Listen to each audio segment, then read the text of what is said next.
Hello and welcome to Quickies with Angela and Katie. I'm Angela Dawn of Authentic Heart Coaching. I'm a tantric sex coach and I help couples get closer. And I'm Katie Wilkinson of Katie Coaches. I'm a sex, love, and relationship coach on a mission to help women and our partners create a better world through women's pleasure. For our next few episodes of Quickies, we're going to be talking about communication. Yes, we have dubbed 2025 summer the summer of loving communication. And for today's episode specifically, we're going to be talking about consent. And we're excited to have special guest Cherish Amber back on the podcast. Cherish joined us Hi. last season, season 3, episode 10, for a juicy episode all about same-sex play. Cherish is a certified queer sex and relationship coach who creates safe, transformative spaces. She's a passionate advocate for pleasure, empowerment, self-discovery, and consent. Through her work, she guides individuals and couples on a journey to uncover their true desires and achieve profound intimacy. Welcome back to Quickies, Cherish. It's so nice to be back. I love you guys. Thank you for having me back. So, to start things off, can you tell our listeners more about your background and your focus area as a coach? Yeah, of course. So, as you said, I am a queer sex and relationship coach.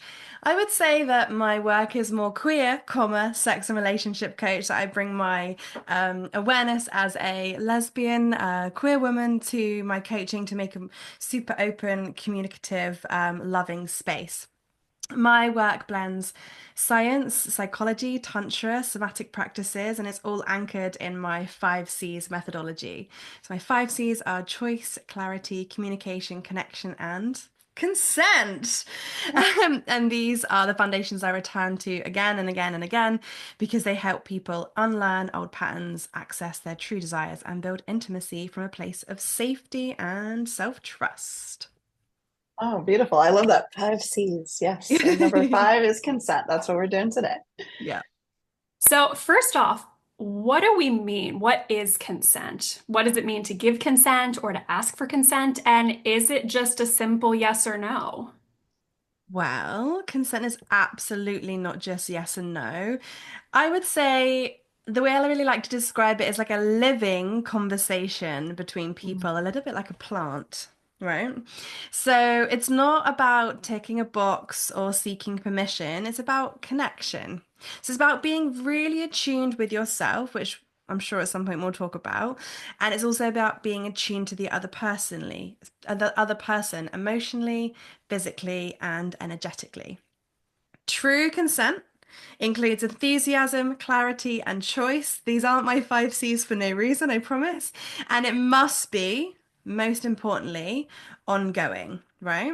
So I always invite people to tune into their body. I've got a really, really simple practice called the full fuck yes or the full body yes. Sorry, guys. Sorry Mm. for the sorry. Please Oh, swear. that's okay. We swear here. Okay, good.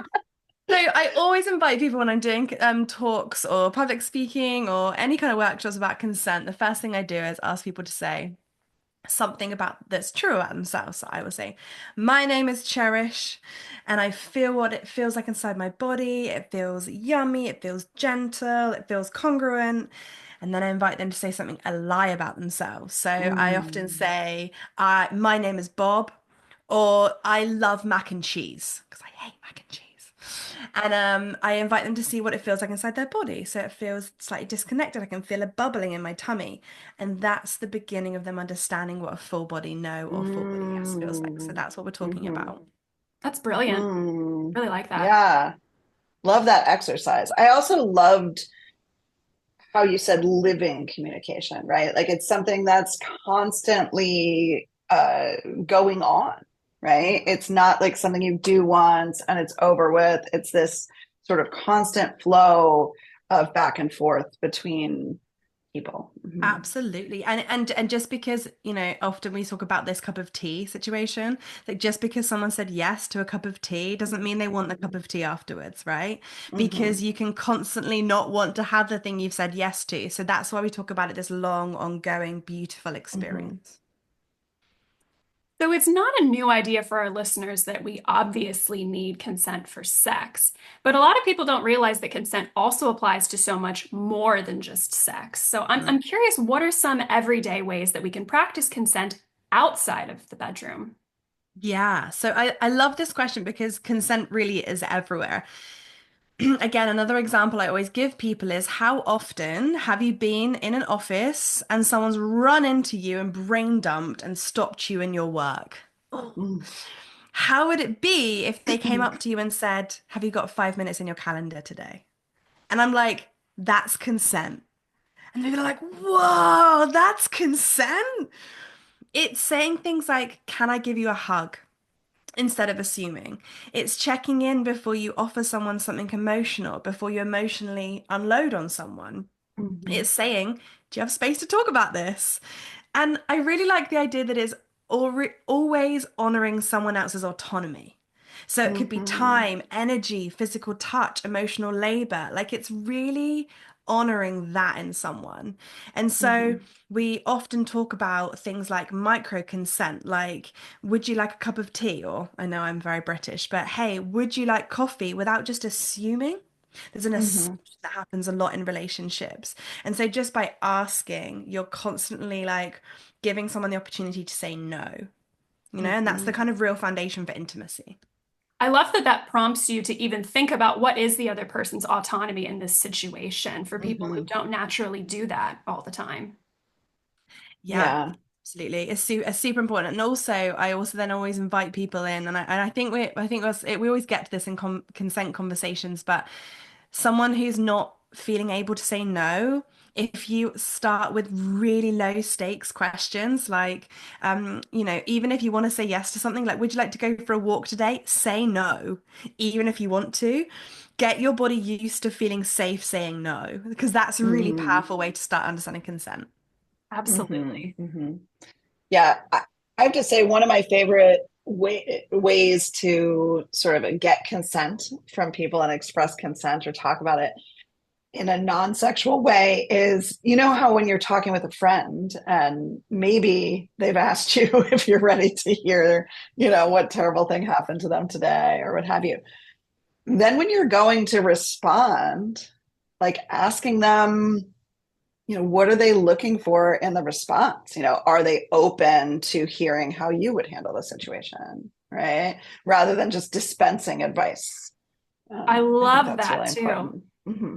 Absolutely love Hmm. that. I have a friend who I've mostly told other friends, I'm like, please don't give me business advice. I'm overloaded by information Mm. from every source since I started a business. So I have one friend where she's one of the people I really appreciate her opinion on just how she sees life. So occasionally she will ask, she says, I have feedback. Would you like to hear it or not right now? And I love that. It's so useful. And it really just primes me to Hmm. check in with myself to say, oh, am I actually open to hearing this or not this time? And I have said no. Right. And it feels good to Hmm. have that choice. Yeah. Hmm. Yeah. So even just in our conversations with our friends, I feel like there's a lot that we could be practicing better in terms of consent. And, Absolutely. so that can be a struggle, right? Even just with friends, like feeling like, am I a good friend for offering advice, not offering advice, that kind of thing. But taking that question broader, why do so many people struggle to express their boundaries clearly, right? Especially in intimate moments. What do you think, Mm. Cherish? So, just to answer your initial question, it's because we are brought up in a society, and I truly believe, although I haven't, I can't give voice to every society in the world, but as a society, we're taught that we have to accept things, right? You have to accept your Mm. strange auntie tickling you when you don't want to as a 4-year-old. You have to accept all of these things. Go and kiss your uncle. Oh no, right? Like, ugh. So eat your peas, you have to eat your peas. So we're taught really young that boundaries are selfish, right? Hmm. That taking yourself Hmm. away. And so we lose this ability to speak our truth, right? And so then we get into this taboo situation that we can't talk about to many other people. We're like, well, yeah, I'll just lie there and take it. And that's when things like, and I'm not Mm. going to dive into it, but this is where one of my beautiful topics in the name is where things like arousal non-concordance happens, right? Like the Hmm. body saying yes, the mind saying no, the Mm. mind saying, no, the body saying yes. So many people aren't always given the tools really early on to know what they want, to know their pleasure, to Mm. understand. So often, again, coming back to that kind of full body yes, full body no, the work that I do is about people finding their body's wisdom, right? Because the Hmm. boundaries are somatic, right? Your body knows when something's not right, even if your mind is still trying to force you into that.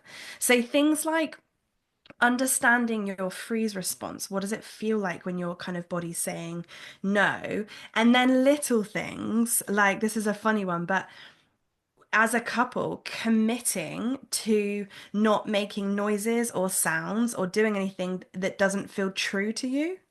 So it can be Mm. really slow and really small to start off with, but when you do that, you start to realize how often you might be giving consent without actually meaning to. Because a noise is often taken as consent by some people, right? And Hmm. so Hmm. we're kind of a bit further down the conversation. Once you've started to be able to say your yes and no's, it's about, finding, realizing when your body is kind of giving and making these noises that you don't necessarily mean, and then it's learning how to express what you actually want, right? So it's not just about Hmm. saying yes, it's not about saying no, it's about saying yes from a place of truth.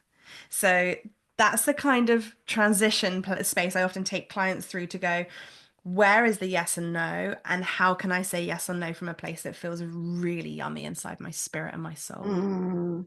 Yeah. And I think, there's this piece where you don't want to disappoint someone.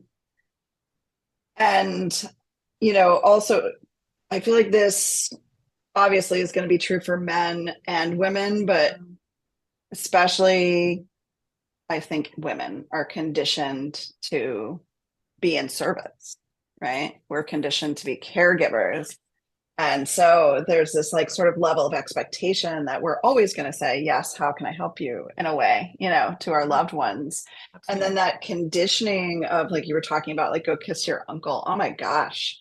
If you grew up in any kind of a traditional household, you were probably taught that, you need to stand up when an older person comes into the room, or you need to greet, your great uncle that comes in the door and that kind of thing. So as children, we're conditioned to behave in this certain way. As women, we're conditioned even more to behave in that way. And so it's a big shift to really like listen to your body Yeah. and have that yes or have that no and feel comfortable. And you have to feel safe, right? You have to feel safe with the partner. Katie and I talk about that all the time, about how women often don't feel safe saying no. Mhm. Yeah. And also like the thing I always want to try and bring into, because consent is sexy.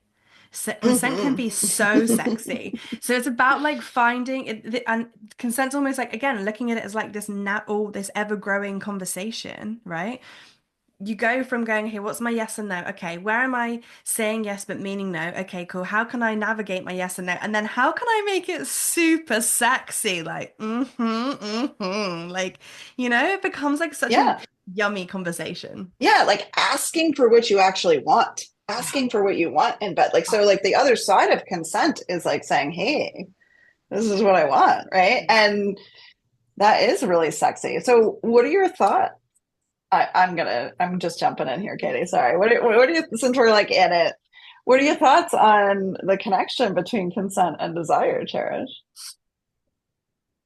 I think the consent is like, again, I like my plants at the moment, but like it's like the soil, right? It's the soil that desire grows in, right?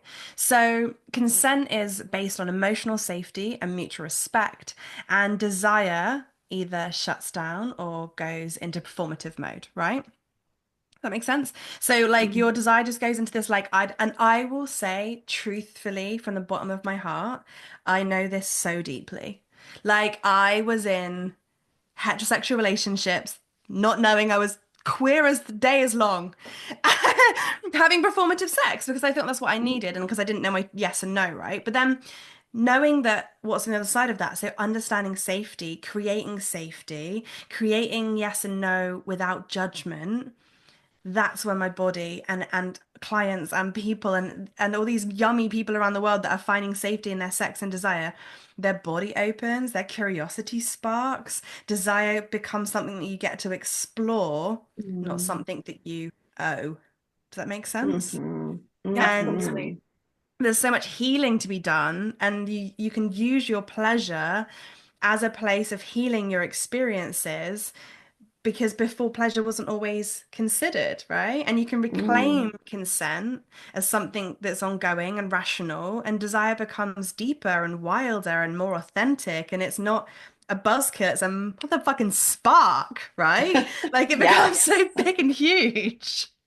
Right. Because Mhm. consent has to play off of where that person's boundaries are and knowing that boundaries can change moment to moment. But really, what we've discussed so far, one of the things I wrote down here was people pleasing. People don't realize the Mm. element of how much they've been conditioned to people please until they start doing so much of this work. And one more element to that is that we're conditioned that, oh, if we say no, that's going to hurt someone else's feelings. That's going to make them think that whatever they asked for was too much, as opposed to saying, hey, us saying no is we're protecting something else. It's really just we need to just modify the request a bit. It's nothing personal on them, it's us protecting us. Mm, So, Mm. how can we lovingly respond when a partner says no to us? mm. I'm going to start. I think I brought it into our previous podcast, but I'm going to bring it here anyway because it's one of the most powerful tools that I know in any of this work.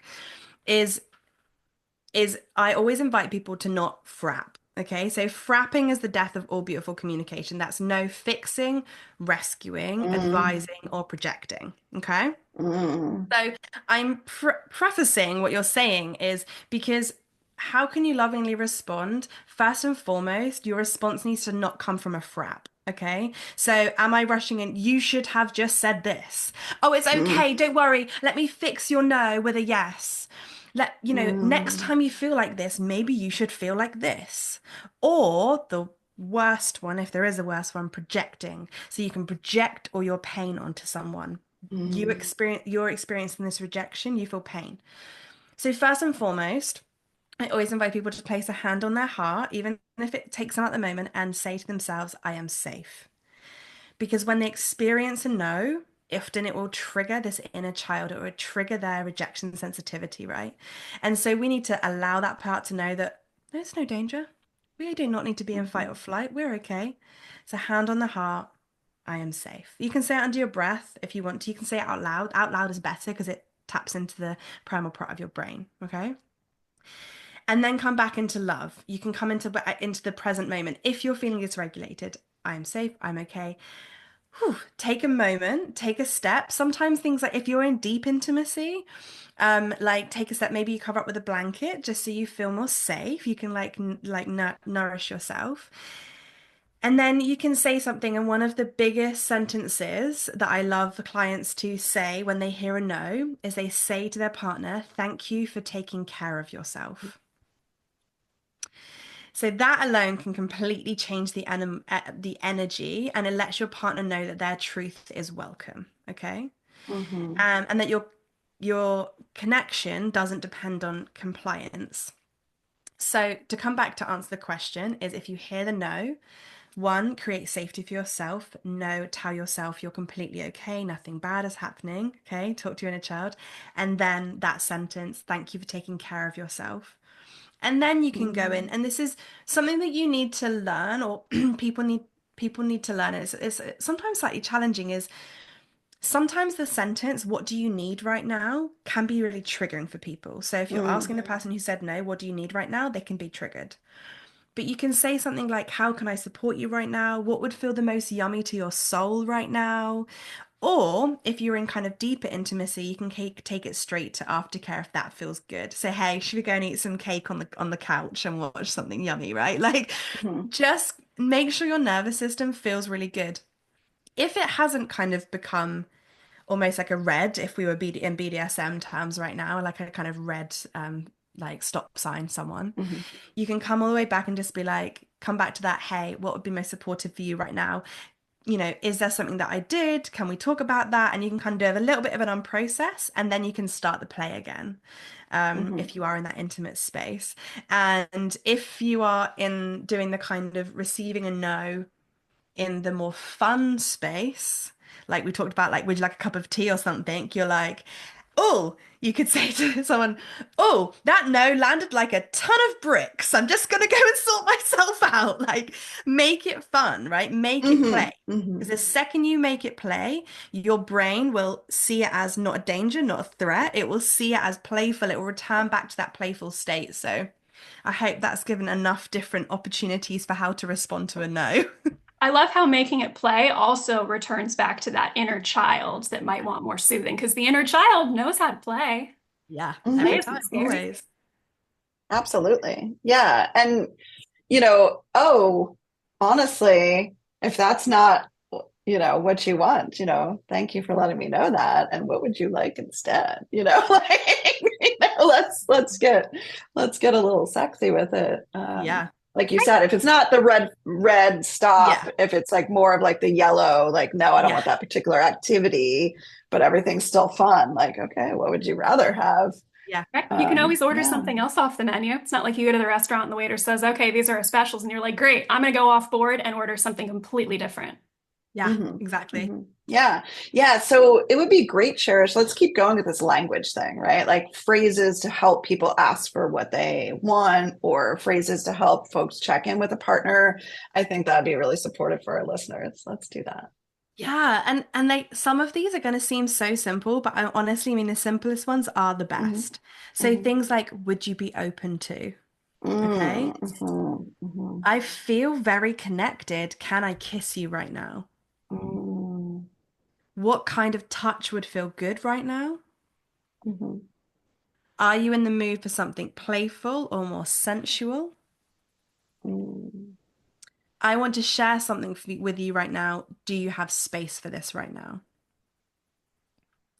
And then also when you're receiving things like that feels amazing, can we pause for a moment? Can we keep like it kind of keeps the energy honest without shutting things down, but it also communicates your needs, right? mhm, I like that mhm. there's also that mix of both the yes, no type questions and also completely open-ended questions that might feel less intimidating in the moment. Yeah, and Yeah. it's again it's something that we it's something to learn just like being able to say no and unlearning that go and kiss your uncle kind of energy. It's also learning kind of where someone else is at and knowing what might be the most supportive. So not anticipating needs, but I said like sometimes what do you need right now can be incredibly triggering for someone because they don't know. I don't know what I need. Does that mean I'm a bad person? Creating that more open, supportive language can create a lot more safety, as consent's all about Mhm, that safety.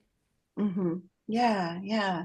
And the yes, right? The yes is in this consent language, the yes is just as important as the no, right? Like we talked about when your partner says no to something, how do you respond to that? But like, what if they're doing something that you're really enjoying, or they offer something that you definitely want? Yes, that sounds great.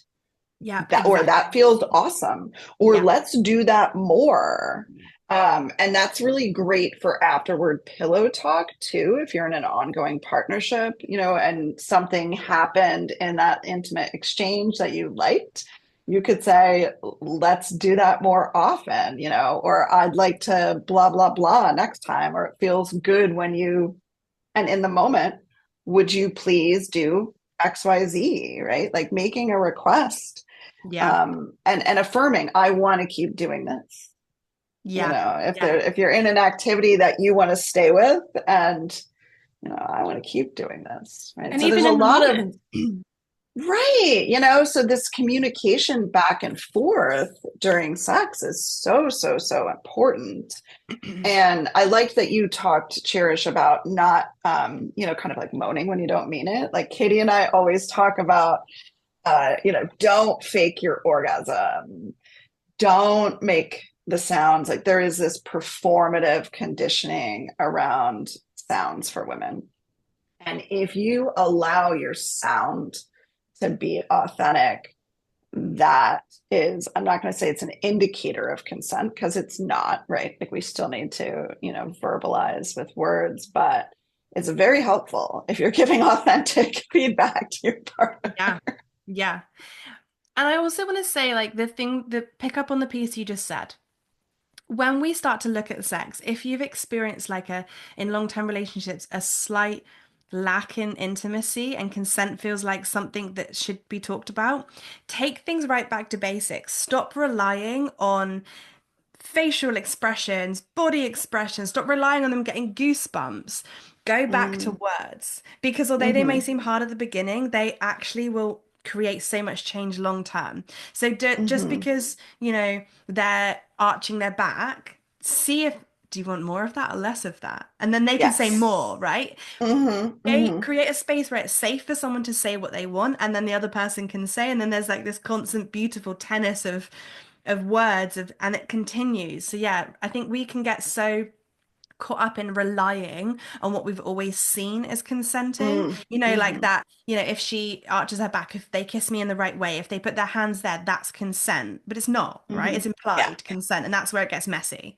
Like, go back hmm to words. Words are your friends in consent. Does that feel great? Does that feel yummy? Like, it can be sexy, but words are helpful?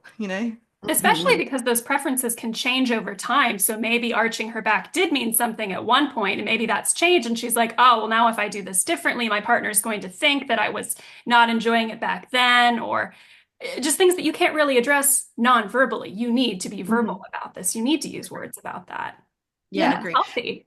Every moment is different, whether in long-term partnership or not, right? Like what I want for breakfast today isn't what I want for breakfast tomorrow. Like, let's get really basic about it, right? So just because you like something in bed once doesn't mean you necessarily ever want to do it again. Yeah, Yeah. absolutely. So as we start to wrap things up here, Cherish, are there any final thoughts that you'd like to share? Yeah, I was really thinking about this, and I was thinking that I want to come back to, we talked a bit about play. Consent isn't about rules, okay? I Mm-hmm. kind of thought, what was the word? And I feel like it's reverence, right? Mm, It's we treat each other's bodies and boundaries with care. We create space for deep pleasure, deeper intimacy, and deeper love. Consent is the pathway to liberation, not limitation, right? mm-hmm. Stay Mm-hmm. curious, stay kind, and remember your like body's truth matters above all else. Oh, So that beautiful. was such a great wrap up. I mean, yes, thank you for doing my job for me, right? I'm usually the wrap up queen, but I'll just, this is about your whole relationship. It's not just about intimacy. It's about your friendships. It's about your relationships as family. And it's about your romantic relationships and your intimate relationships. And let's all use our voices more and be more of a good listener. It's universal. Yeah. Communication. And that's all for this episode of Quickies with Angela and Katie. Thank you for listening. Please follow us on Apple, Spotify, and YouTube, and please leave us a review. It really helps us out. Mhm. Um, so also though, Cherish, where can our folks find out more about your work? Yes, so I'm on Instagram, I'm on Cherish Amber Coaching, Cherish Amber Coaching on Facebook, and the Cherish Amber on Instagram. And whilst we were on here, I realized I've got a free 1 hour workshop on my website that's all about growing consent in long-term partnerships. So just go and help yourself on my website. It's I designed it for the swing community as like to start off kind of play sessions, but it's 3 stages to consent. It starts off with words and then signals and then non-verbal, and it's on my VIP area, free of charge. So drop in and help yourself, guys. Oh, fantastic. Thank you for sharing that with us. And Yes. thank you so much for sharing your expertise here today. Yeah, you're welcome. It's beautiful to be here with you again. hmm All right, so Angela, if we'd like to share where people can find out more about us. So yeah, everyone wants more great info on sex, love, and relationships, right? So I am on Instagram at Authentic Heart Coaching, and I'm on the web at AuthenticHeartCoach.com. And you can find me on katiecoaches.com as well as Instagram at katiecoaches. And I've got some interesting and super fun events coming up for couples and one for individuals as well in May, I'm going to be hosting a retreat near Charlottesville, Virginia for couples, and it is my Get Closer retreat. And there might still be a spot left when this podcast airs. So if you hear it, definitely reach out to me. It's going to be a beautiful experience of celebrating your relationship, of building in sacredness, and of working with sex magic. So I'm excited to offer that.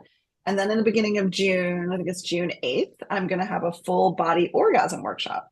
And that full body orgasm workshop is open to couples, but it's also open to individual women. If you come as an individual woman, you'll be paired with another individual woman to do some of the partner exercises. So I would love to see some folks at those workshops.